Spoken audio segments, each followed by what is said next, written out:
Il y a 5000 ans, en Égypte, une déesse disparaît. Aussitôt, le soleil s'éteint.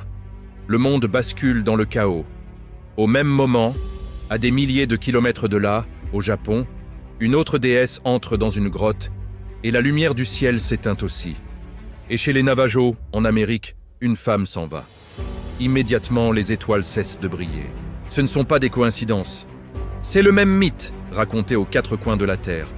Et aujourd'hui, je vais vous montrer pourquoi cette histoire ancienne parle en réalité de vous. On commence notre voyage en Égypte. Après le meurtre brutal de son époux, Osiris, la déesse Isis est dévastée. Consumée par le chagrin, elle se retire du monde. Elle se cache. Elle pleure. Elle cesse de veiller sur l'équilibre du cosmos. Or, sans elle, il n'y a plus de magie pour protéger les vivants. Il n'y a plus de justice pour guider les hommes. Le chaos, incarné par le dieu Seth, gagne du terrain. Le monde devient un lieu sombre et dangereux. Maintenant, traversons le globe jusqu'au Japon.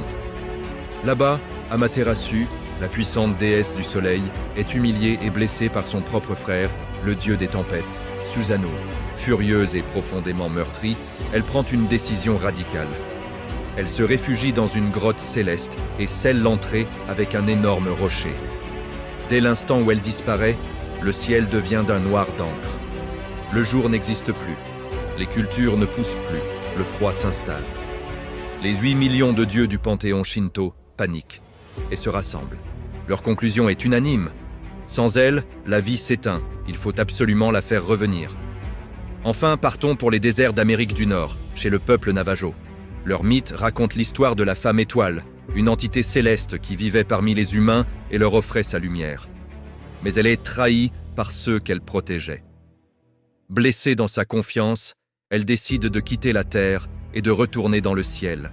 Et aussitôt, une à une, les étoiles s'éteignent. Le ciel nocturne devient un vide noir et terrifiant. Les chamans, les hommes médecines du peuple, comprennent que l'harmonie est rompue. Ils n'ont plus qu'un seul espoir pour sauver leur monde, accomplir une danse sacrée, une cérémonie puissante pour la convaincre de revenir illuminer leur nuit. Maintenant, regardons de plus près. Vous voyez le schéma ? Dans chacune de ces trois histoires, séparées par des océans et des siècles, on retrouve exactement la même structure. D'abord, il y a une figure féminine puissante. Elle est la source de la lumière, que ce soit le soleil, les étoiles, ou la magie qui maintient l'ordre. Elle est associée à la vie, à la chaleur, à la justice. Ensuite, cette figure disparaît. Et la cause est toujours une blessure profonde, une trahison, un chagrin insupportable, une humiliation. Quelque chose la brise de l'intérieur, et la conséquence est immédiate et catastrophique. Le monde plonge dans les ténèbres, le chaos et le froid. La vie elle-même est menacée, mais ce n'est pas la fin de l'histoire.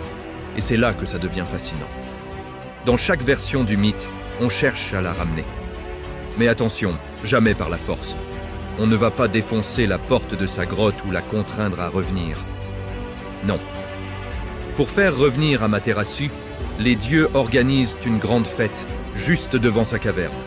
Ils dansent, ils chantent, ils rient aux éclats. Curieuse, elle finit par jeter un œil dehors, et c'est à ce moment qu'il la tire vers la lumière. Pour ramener la femme étoile, les Navajos exécutent une danse magnifique. Pour consoler Isis, les autres dieux lui apportent du réconfort et l'aident à canaliser sa douleur en une quête de justice. La lumière est ramenée non pas par la violence, mais par la joie, la communauté, la beauté, le rire. Et ce mythe, on le retrouve absolument partout, sous des noms différents. En Grèce, c'est l'histoire de Perséphone, enlevée et emmenée dans le monde souterrain, provoquant l'hiver sur Terre, jusqu'à ce que sa mère, Déméter, obtienne son retour périodique. En Inde, c'est Sita, épouse du dieu Rama, qui est kidnappée et dont l'absence plonge le royaume dans l'angoisse.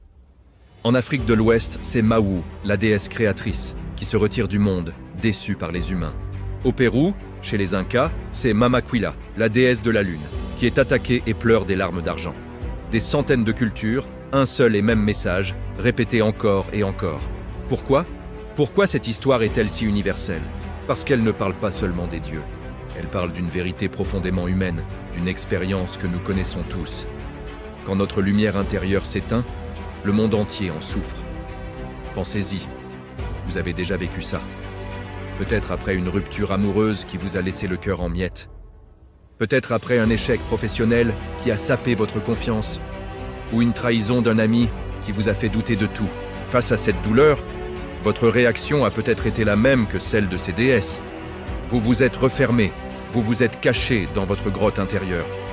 Vous avez arrêté de briller, vous avez cessé de partager votre rire, votre énergie, votre créativité. Vous vous êtes dit, à quoi bon? Et qu'est-ce qui s'est passé? Autour de vous, tout est devenu un peu plus sombre, n'est-ce pas? Les conversations se sont faites plus rares. Votre monde personnel est devenu plus froid, plus petit, plus chaotique. Peut-être que vos proches, ne sachant pas comment vous aider, se sont sentis impuissants, comme les dieux japonais devant la grotte d'Amaterasu. Votre absence de lumière a créé un vide. Ce mythe ancien, vieux de plusieurs millénaires, vous murmure quelque chose de simple, mais d'une profondeur immense. Ta lumière compte. Ton énergie est importante. Même si tu te sens seul, invisible, insignifiant. Même si tu crois que personne ne remarque ta présence ou ton absence.